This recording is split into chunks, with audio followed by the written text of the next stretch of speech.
Friends, ನಾನು ನನ್ನ ಕನಸು ಯೂಟ್ಯೂಬ್ ಚಾನಲ್ಗೆ ಸ್ವಾಗತ. ನಾನು ಇವತ್ತಿನ ರೆಸಿಪಿ ರಾಗಿ ದೋಸೆ ಮಾಡ್ತಾಯಿದ್ದೀನಿ. ಮುದ್ದೆ ತಿನ್ನಲ್ಲ ಮಕ್ಕಳುಗಳು ಅಥವಾ ದೊಡ್ಡವರು ಮುದ್ದೆ ತಿನ್ನೋಕ್ಕಾಗ್ತಿಲ್ಲ ಅಂದವರು ವಾರಕ್ಕೆ 1 ಸತಿ ಅಥವಾ 2 ಸತಿ ಈ ರೆಸಿಪಿ ಮಾಡಿ ತಿನ್ಬೋದು. ಅರ್ಧ ಬಟ್ಲಷ್ಟು ನಾನು ಉದ್ದಿನಬೇಳೆನ ರಾತ್ರಿ ಫುಲ್ಲು ನೆನೆಸಿ ಬೆಳಗ್ಗೆ ಬ್ರೇಕ್ಫಾಸ್ಟಿಗೆ ನಾನು ದೋಸೆ ಮಾಡ್ತಾಯಿದ್ದೀನಿ.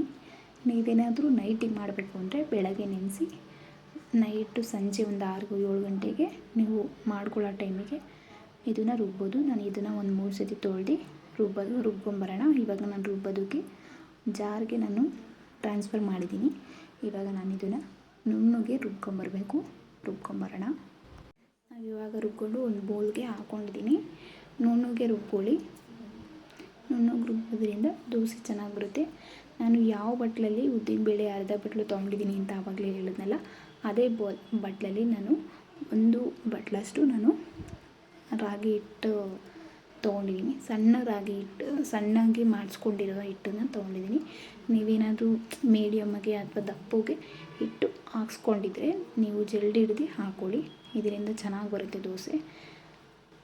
ದಪ್ಪ ಇದ್ದರೆ ಹಿಟ್ಟು ಅಷ್ಟು ನೀಟಾಗಿ ಬರೋಲ್ಲ. ನಾನು ಇದಕ್ಕೆ ಅರ್ಧ ಬಟ್ಲಷ್ಟು ನಾನು ಮೊಸರನ್ನ ಆ್ಯಡ್ ಮಾಡ್ಕೊಂಡು ಬ್ಲೆಂಡರಲ್ಲಿ ಬ್ಲೆಂಡ್ ಮಾಡ್ಕೊತೀನಿ.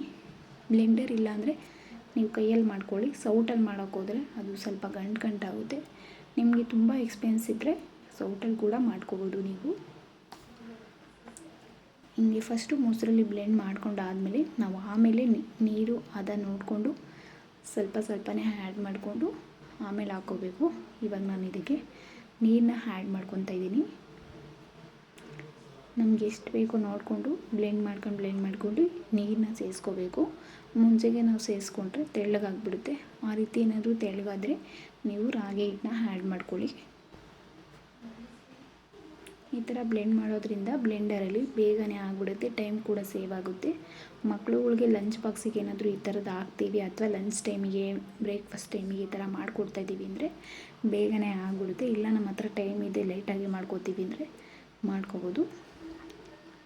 ನೀವು ಇದನ್ನು ಉದ್ದಿನಬೇಳೆ ಮತ್ತು ಮೊಸರು ಅಕ್ಕಿನ ನೀವು ಮಿಕ್ಸಿ ಜಾರಲ್ಲಿ ಕೂಡ ನೀವು ಮಾಡ್ಕೊಬೋದು. ಗ್ರೈಂಡ್ ಮಾಡ್ಕೊಂಡು ಕೂಡ ಹಾಕ್ಕೋಬೋದು. ಬಟ್ ಅದರಲ್ಲಿ ನೀರು ನೋಡ್ಕೊಂಡು ಹಾಕ್ಕೊಳ್ಳಿ. ನಾನು ಟೈಮ್ ಇದೆ ಮತ್ತು ಬ್ಲೆಂಡರಲ್ಲಿ ಬೇಗ ಬ್ಲೆಂಡ್ ಆಗುತ್ತಲ್ಲ, ಸೊ ಆ ರಿಸ್ಕ್ ಬೇಡ ಅಂತ ನಾನು ಇದರಲ್ಲೇ ಮಾಡ್ತಾಯಿದ್ದೀನಿ. ಇದರಿಂದ ಮಾಡಿದ್ರೆ ಚೆನ್ನಾಗೂ ಇರುತ್ತೆ. ನೋಡಿ, ಇವಾಗ ಬ್ಲೆಂಡ್ ಆಗಿದೆ. ಬ್ಲೆಂಡ್ ಮಾಡ್ಕೊಂಡಿದ್ದೀನಿ. ನಾನು ಇದಕ್ಕೆ ರುಚಿಗೆ ತಕ್ಕಷ್ಟು ಉಪ್ಪು ಕೂಡ ನಾನು ಆ್ಯಡ್ ಮಾಡ್ಕೋಬೇಕು. ನಾವು ಮೊಸರು ಯಾಕೆ ಹಾಕ್ಕೊಂಡಿದ್ದೀವಿ ಅಂದರೆ ಬೇಗನೆ ಹುಳಿ ಬರುತ್ತೆ. ಬೇಗ ಮಾಡಬೇಕಲ್ವ ನಾವು. ಒಂದು 10 ಮಿನಿಟ್ಸ್ ಅರ್ಧ ಗಂಟೆ ನಾವು ಬಿಟ್ಬಿಟ್ಟು ಮಾಡಿಕೊಂಡ್ರೆ ದೋಸೆ ಆರಾಮಾಗಿ ಮಾಡ್ಕೋಬೋದು. ರಾಗಿ ದೋಸೆ ಮುದ್ದೆ ತಿಂದಿಲ್ಲವ್ರಿಗೆ ಈ ಥರ ಮಾಡ್ಕೊಳ್ಳೋದ್ರಿಂದ ಹೆಲ್ತ್ ಫುಡ್ ಆಗಿ ಇರುತ್ತೆ. ನಂತರ ಇದಕ್ಕೆ ನಾವು ವೆಜಿಟೇಬಲ್ಸ್ ಕೂಡ ಆ್ಯಡ್ ಮಾಡ್ಕೋಬೋದು. ಕ್ಯಾರೆಟು ಮತ್ತು ಆನಿಯನ್ನು, ಆಲೂಗೆಡ್ಡೆ ಕೂಡ ಆ್ಯಡ್ ಮಾಡ್ಕೋಬೋದು. ಇದಕ್ಕೆ ಸಣ್ಣದಾಗಿ ತುರಿದ್ಬಿಟ್ಟು ಹಾಕೊಬೋದು. ಬ್ಲೆಂಡ್ ಮಾಡೋಕ್ಕಿಂತ ಮುಂಚೆನೇ ನೀವು ಹಾಕ್ಕೊಂಡು ಬ್ಲೆಂಡ್ ಮಾಡಿದ್ರೆ ನೀಟಾಗಿ ವೆಜಿಟೇಬಲ್ಸ್ ನೀಟಾಗಿ ದೋಸೆಗೆಲ್ಲ ಹಿಡಿಯುತ್ತೆ. ಇವಾಗ ನಾವು ಮುಚ್ಚಿ ಒಂದು ಅರ್ಧ ಗಂಟೆ ಬಿಟ್ಟು ಬಂದು ನಾವು ದೋಸೆ ಹಾಕೋಣ. ಇವಾಗ ನಾನು ಗ್ಯಾಸ್ ಮೇಲೆ ಒಂದು ತವ ಇಟ್ಟಿದ್ದೀನಿ. ಇದು ಇವಾಗ ಸ್ವಲ್ಪ ಬಿಸಿ ಆಗಿದೆ. ಇವಾಗ ಈ ತವ ಇದನ್ನು ನಾನು ಇವಾಗ ದೋಸೆ ನೋಡಿರಿ ಈ ಹದದಲ್ಲಿದೆ. ಇವಾಗ ಸ್ವಲ್ಪ ಅದು ಹಾಫ್ ಆನ್ ಅವರ್ ಬಿಟ್ಟಿದ್ದೀವಲ್ಲ, ಸ್ವಲ್ಪ ಗಟ್ಟಿಯಾಗಿದೆ. ಇದಕ್ಕೆ ನಾನು ಒಂಚೂರು ನೀರು ಆ್ಯಡ್ ಮಾಡ್ಕೊಂಡು ದೋಸೆ ಅದಕ್ಕೆ ನಾನು ತೊಗೋತೀನಿ. ಇವಾಗ ನೋಡಿ, ಇವಾಗ ಆಗಿದೆ. ಇಷ್ಟಾದರೆ ಸಾಕು, ನೀಟಾಗಿ ಬರುತ್ತೆ. ಇವಾಗ ನಾವು ತವದ ಮೇಲೆ ಈ ಹಿಟ್ಟನ್ನ ಹಾಕಿ ದೋಸೆ ಥರ ತಿರುಗಿಸ್ಕೊಳ್ಳೋಣ.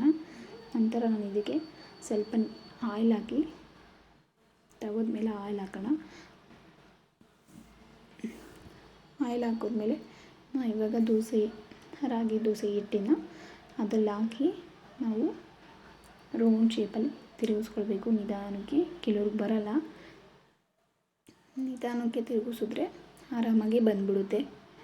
ಅದೇನು ಕಷ್ಟ ಅಲ್ಲ. ನೋಡಿ, ಈ ರೀತಿ ತಿರುಗಿಸ್ಕೊಂಡ್ರೆ ಸಾಕು. ಇವಾಗ ನಾನು ಇದನ್ನು ಬೇಗ ಬಿಡೋಣ. ಒಂದು 5 ಮಿನಿಟ್ಸ್ ಆಗುತ್ತೆ ಬೇಗಕ್ಕೆ. ಇದಕ್ಕೆ ನಾವು ತುಪ್ಪ ಅಥವಾ ಎಣ್ಣೆನ ಹಾಕ್ಕೊಂಡು ಬೇಯಿಸೋದ್ರಿಂದ ತುಂಬಾ ರುಚಿಯಾಗಿ ಬರುತ್ತೆ. ತುಪ್ಪ ಹಾಕೋದ್ರಿಂದ ತುಂಬಾ ಟೇಸ್ಟಿಯಾಗಿರುತ್ತೆ. ನಾನು ತುಪ್ಪನ ಆ್ಯಡ್ ಮಾಡಿ ಹಾಕ್ಕೊತಾ ಇದ್ದೀನಿ. 5 ಮಿನಿಟ್ಸ್ ಇದು ಬೇಯಲಿ.